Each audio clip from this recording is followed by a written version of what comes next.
Em dic Maria de los Santos García Felguera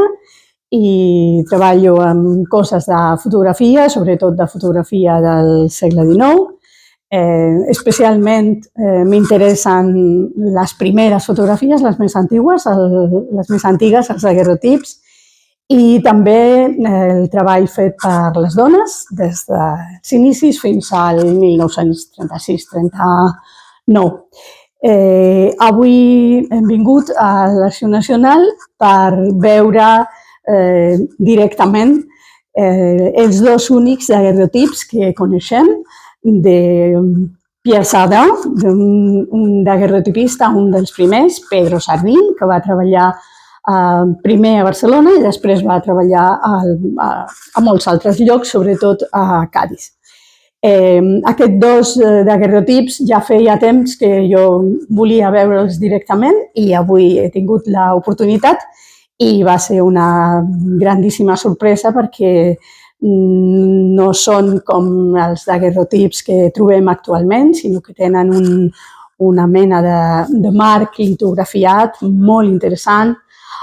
amb la signatura del daguerrotipista. O sigui que estic molt feliç de veure aquests dos daguerrotips. Bé, jo vaig treballar a Història de l'Art, soc doctora en Història de l'Art i vaig treballar a la Universitat Complutense de Madrid, primer, després aquí a Barcelona, a la Pompeu Fabra, i jo treballava sobre el segle XIX, sobretot pintura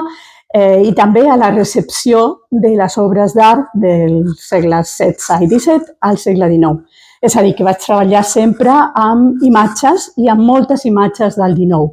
Això em va portar a l'interès per les fotografies com a imatges del segle XIX. Sempre m'havia agradat la fotografia i la fotografia antiga i això es va unir d'una banda amb un estudi sobre la batalla de Tetuan de Fortuny, una pintura que Fortuny mai va ser capaç de terminar i que va arrossegar amb ell d'un taller fins a un altre, i és a dir, que ell no podia ja acabar una pintura d'història i d'altra banda em vaig adonar que aquesta guerra d'Àfrica va ser la primera guerra a Espanya, a Àfrica, però una guerra espanyola, que va tenir una representació fotogràfica, les fotografies que va fer Enrique Facio, un fotògraf que treballava a Màlaga i que va anar a Àfrica a fer les fotografies. És a dir, que aquí van confluir els dos interessos. I també va haver-hi un tercer element que va ser que quan jo havia d'opositar per ser professora titular d'universitat, el meu programa era un programa del segle XIX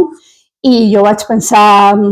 això és un moment molt difícil i jo he de parlar d'alguna cosa de la qual jo sàpiga més que la gent del tribunal. Per aprendre tot això, que va ser parlar de fotografia del segle XIX, vaig passar, no sé, mig any o molt de temps estudiant el que aleshores, als anys 80, havia publicat sobre fotografia espanyola, sobretot espanyola, no només, però del segle XIX. I així és com tot va confluir en aquests interessos. Abans, he de dir que abans de venir a viure a Catalunya, quan encara vivia a Madrid i treballava a la Universitat Complutense, vaig veure una exposició que van fer Merinà, Escolita i alguna altra persona més, que es deia Fotògrafes pioneres o pioneres de Catalunya. Aquesta exposició em va interessar molt, vaig veure ja fotografies des dels principis fins al segle XX, molt a prop del moment, i vaig veure que allà sortia una Anaïs Napoleon que em va cridar molt l'atenció i per això vaig començar a estudiar aquesta dona.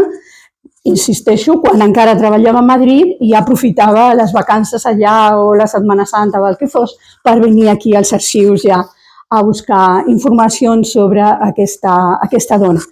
Això em va portar a estudiar tota la saga Napoleón, Antonio Fernández Soriano, que curiosament havia nascut a Albacete, però que va treballar aquí a Barcelona, i que es va casar amb Anaïs Tifon, que era una francesa de Narbona, i després van tenir ja un fill,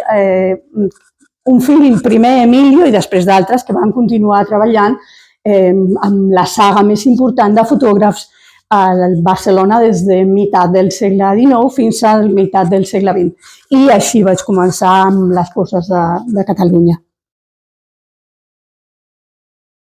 Podem dir que Anaïs se'n va estirar cap a Catalunya, i també podem dir que això de la fotografia del segle XIX és una cosa internacional, perquè ella ve de Narbona, el marit ve d'Albacete, ell treballa a Barcelona i després fan una saga que té tentacles per Madrid, Palma de Mallorca, Menorca, etc. De fet, he treballat, i en els darrers anys hem treballat amb Gregorio Escalada sobre molts dels primers fotògrafs que van treballar aquí. Hem treballat sobre l'Horitzón, que primer va ser miniaturista i va passar a ser daguerrotipista. Hem treballat sobre aquest mateix Chardin, també sobre Herrero, que no va fer coses aquí, però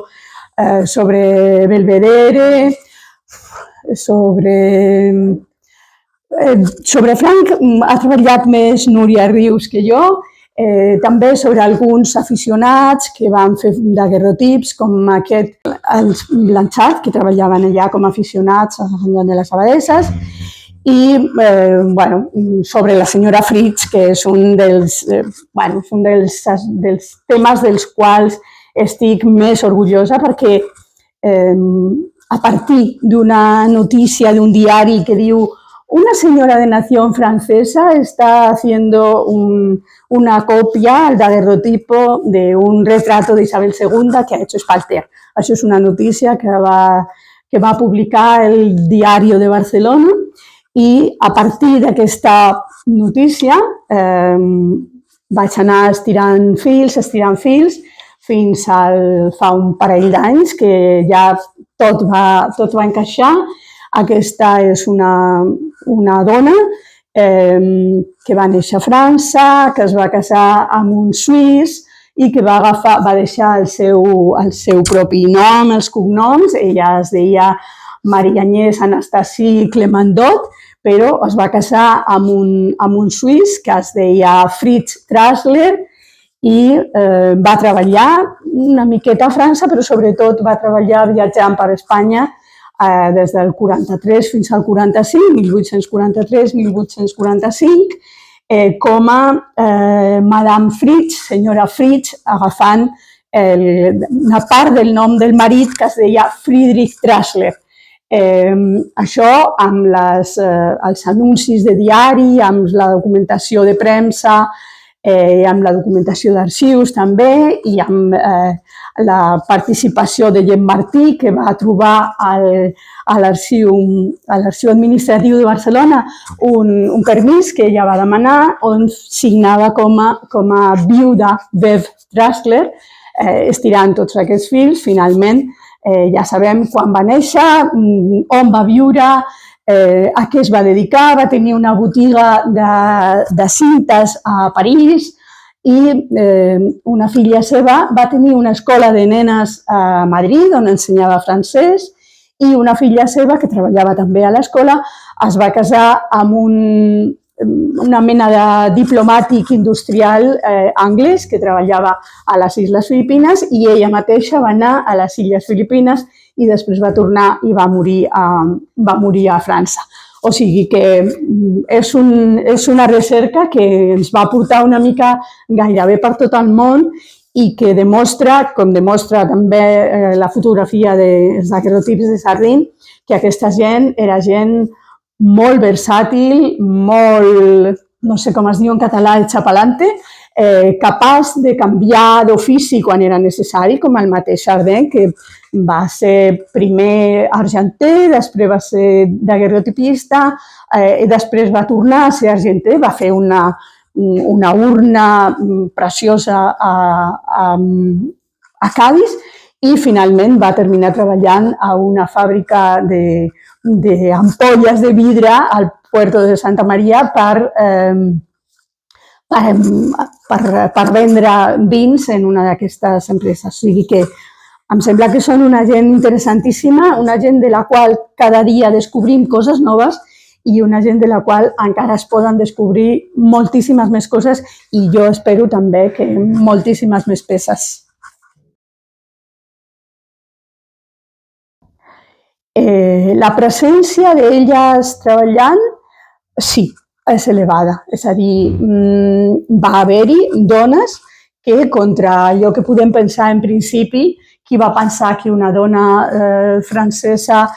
va agafar els trastos de daguerrotipar i va agafar les diligències o el que fos i va viatjar per tot un país, i va anar fins i tot a Portugal, va ser a València, a Còrdova, a Madrid, molts espais, i ella sola i ho feia, i en un moment donat fins i tot publicar a la premsa que necessita algú que li renti, que li prepari les plaques i que sàpiga francès per tal de comunicar-se millor amb la gent. O sigui que haver-les, ai-les, com les meigas. I un altre cas que jo crec que també s'ha de mencionar, de dones primerenques que treballen en fotografia,